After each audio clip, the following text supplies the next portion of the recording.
Hey, what's up, guys? Welcome to my first Moto vlog. As you might have already seen in the beginning of this video, there is a very good content by end of this one.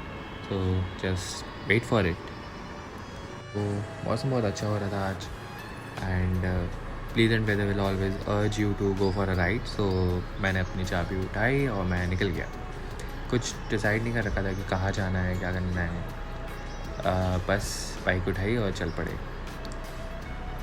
एक cafe है जहाँ हम हमेशा usually जाते रहते हैं. तो उससे ऊपर कोई एक रास्ता जाता है. वहाँ पे कुछ बहुत ही अमेजिंग ट्रेल्स थी, हमने एक दिन देखा था. तो आज हम वहीं जाते हैं और आप लोगों को भी वही दिखाते हैं.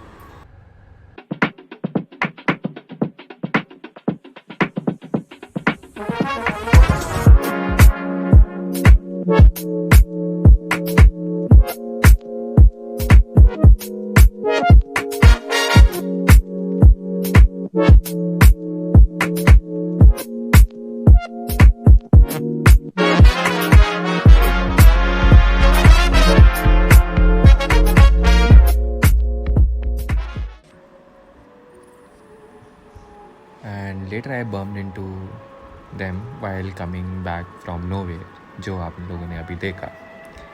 And I asked them if I can also record. They were recording something, I believe. मैंने उनसे पूछा कि मैं रिकॉर्ड कर सकता हूँ, and they agreed. So I just recorded them and now let's hear it.